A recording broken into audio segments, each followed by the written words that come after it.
Hi everyone and welcome back to Learn Awesome. Today we are diving into one of JavaScript's most critical concepts, the event loop. Whether you are building web applications or working with Node.js, understanding the event loop is key to writing efficient, non-blocking code. Before we move on, note that familiarity of async JavaScript is a key prerequisite of this video. If the terms async await, promises, set timeout, callback functions, etc. sound unfamiliar to you, you need to watch our JavaScript crash course on the channel, or at least its async JavaScript section of video first. Otherwise, this video won't make sense. With that said, let's get on with event loop and break it down. JavaScript runs on a single thread, which means it executes one command at a time. Now imagine if a long-running task like fetching data from an external server or reading a large file blocked the thread. Your entire app would appear frozen or unresponsive. Asynchronous JavaScript and the event loop solve this problem by allowing these long-running operations to run in the background, ensuring that the main code can continue executing smoothly. There are three main components that help JavaScript handle asynchronous operations. First is the call stack, where your synchronous code runs. Second is task queues, also known as callback queues, where tasks such as timers, DOM events, or IO callbacks or any type of callback functions are queued. And the third is Microtask Queue, where promise callbacks and async await continuations wait to be executed. The call stack is a data structure that tracks function calls. When a function is invoked, it's pushed onto the stack. When it finishes, it's popped off. Every block of code placed on the call stack runs its synchronous parts completely and may schedule asynchronous operations along the way. These asynchronous callbacks, such as those scheduled with setTimeout, are added to the task queue, but they don't run immediately. For example, consider two functions being called from your main code. Let's say function 1 schedules several setTimeout callbacks, and then function 2 is called immediately afterward. Even though function 1 has scheduled these callbacks, they won't execute until the call stack is empty. That is, until both function 1 and function 2 have finished running. Only then will the event loop pick up the callbacks from the task queue. Remember, every time a block of code, whether your startup code or a callback function, is executed, it can contain both synchronous and asynchronous operations.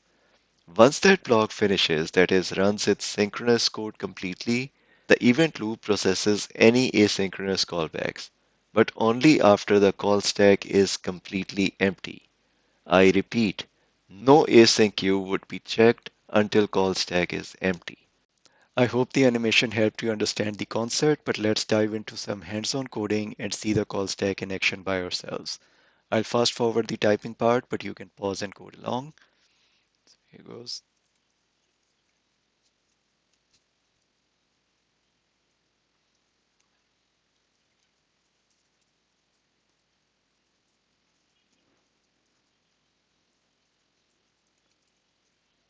All right, we are done. Before I execute this code, it would be great to test your understanding by executing it in your mind and see if your thinking matches the actual output.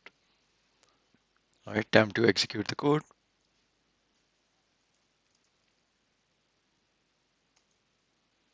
All right, let's see what is happening step by step. So the main code begins its execution by logging main stars to the console and then calls function 1. Function 1 logs its start message, schedules two setTime mode callbacks, which are added to the task queue, and logs its end message over here. Next, function 2 is executed by the main code. Function 2 has no asynchronous operations. It's totally synchronous code, so it simply runs to completion. And finally, main ends is logged to the console. Only once the call stack is completely empty, meaning all synchronous code, including function 1 and function 2, has finished, will the event loop begin processing the task queue. At that point, the scheduled callbacks from function 1 execute in the order they were added. So far, we have kept our discussion specific to call stack and task queue. Let's explore the two key asynchronous queues and refresh our memory before diving into event loop process. So the task queue contains callbacks from operations like setTimeout, DOM events, or Node.js callbacks like for file read operation.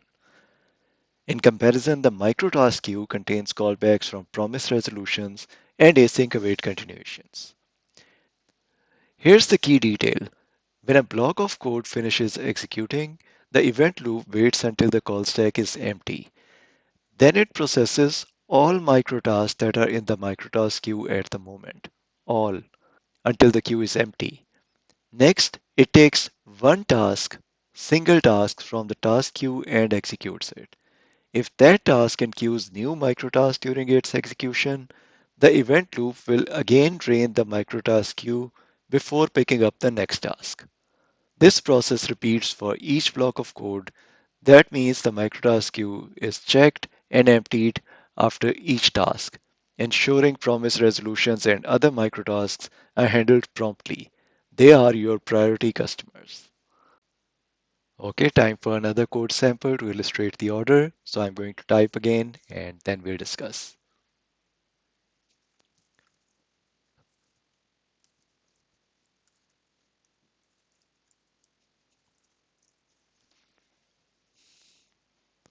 All right, let's try this out. Right, let's go over the steps. So the execution order is as follows. Synchronous start is logged, then synchronous end, the first line and the last line. Once the synchronous code has finished, the next line that is logged is microtask. The promise callback is processed next, logging microtask promise callback. And finally, the setTimeout callback logs task setTimeout callback.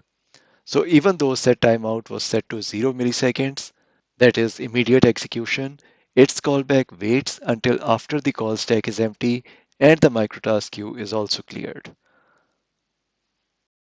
Every block of code that executes, whether it's your initial startup code or asynchronous callback, can schedule additional synchronous tasks.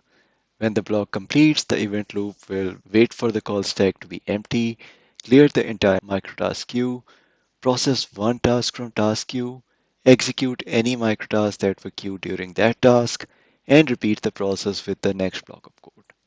Let's go over a more comprehensive code example to get the point home.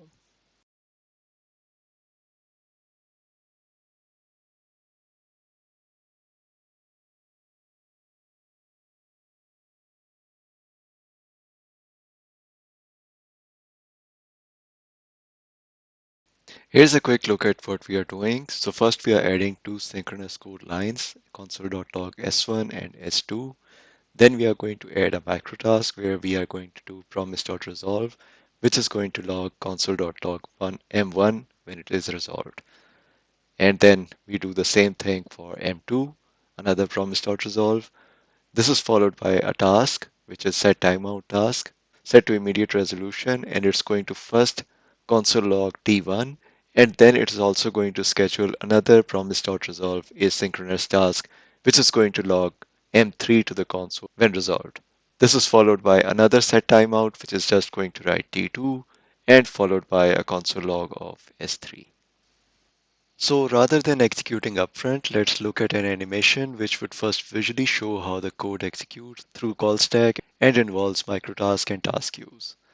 At the start of the script, the JavaScript engine creates the global execution context, which forms the base of the call stack. In our animation, this is represented as a large global execution context box, the foundation of the call stack. Inside the box, all the startup code blocks like S1, S2, S3, promise.resolve timeouts are arranged, showing that they are executed in sequence within this global context. This box remains at the bottom of the call stack throughout the program's execution, highlighting that all code initially runs in this environment since there is no main function, so the startup synchronous code executes as part of global execution context. So the first command to execute would be the console log s1 followed by console.log s2. Then we have the promise.resolve block pushed onto this call stack as a synchronous operation. Notice that its inner callback, that is the code inside .then, detaches from the block. This illustrates that the promise is created synchronously, but its attached callback is executed asynchronously. This callback is then enqueued in the microtask queue. ready to execute as soon as the call stack is clear, and log M1 to the console. Same goes for the next promise.resolve block whose callback or then portion would become a microtask which would log M2 when executed. Note that while call stack is a stack, the microtask queue is a queue, so it is going to execute its entries in the same order in which they enter. Next is the more interesting block, which is our first setTimeout block. Its callback contents include a console log command and a promise creation. Now note the setTimeout would execute immediately as a synchronous operation and its callback would be going to the task queue. The callback block would wait for its turn for execution later in the process. We repeat the process for next setTimeout block whose callback is just going to log T2 to console. And finally, we execute the last console log command, which logs S3 to the console. Now that our call stack is empty, we can focus on the queues, starting with the microtask queue. And since it's a queue, we would start with the M1 callback for our first promise, followed by M2. Note contents of microtask queue must be fully cleared before we can go to the task queue. So we execute both promise then blocks one by one. Now that our microtask queue is clear, we can go to the task queue and execute our T1 block, which is callback for set timeout operation. Note it is going to execute its synchronous code immediately, but is also creating a promise whose callback goes to microtask queue. Now remember that since we pick only one task from the task queue and need to check microtask queue again before picking up the next item from task queue, we find the M3 block in the microtask queue, which must be executed first. So it is brought back to call stack and executed. And finally, we are left with T2 callback, which is executed in the end. Let's quickly reconfirm our animation using the real life code execution. So if I do the code execution, we see S1, S2, followed by the S3 at the end, and then M1 and M2, followed by T1, which pushes M3 to the microtask queue, which is executed next, and in the end, we get T2. So our animation and the real code execution are in sync. I/O tasks like network requests, file operations, or user input events are not executed by JavaScript engines directly. Instead, these operations are offloaded to the host environment, for example, your browser or Node.js, which can use separate threads or processes to handle them. This offloading ensures that while the I/O operation is running, the main JavaScript thread remains free to execute your code. For example, consider the Fetch API. When you make a network request, the browser handles it on a separate thread. Once the request completes, the promise returned by Fetch resolves and its callbacks are added to the microtask queue for execution once the call stack is empty. In contrast, many traditional callback-based I/O APIs, such as certain Node.js functions, add their callbacks to the task queue. Time for a quick recap. So every block of code that executes, whether your initial startup code or an asynchronous callback, is treated as a complete unit. It runs its synchronous parts and may schedule asynchronous operations. Once a block finishes, the event loop waits until the call stack is empty. Then it processes all microtasks first and finally one task from the task queue. I/O operations use either the task queue or microtask queue depending on the API. Promises uses microtasks, while many traditional callbacks use tasks. This repeating process of clearing the call stack and then handling asynchronous callback is the heartbeat of the JavaScript event loop, ensuring your code remains responsive. And that's it for today's deep dive into the JavaScript event loop. I hope this explanation clarifies how every block of code, whether startup code or a callback, fits into the overall event loop mechanism, and how I/O operations are handled by separate threads to keep your app responsive. If you found this video helpful, please hit the like button, subscribe for more programming insights, and leave any questions or comments below. Thanks for watching. Goodbye.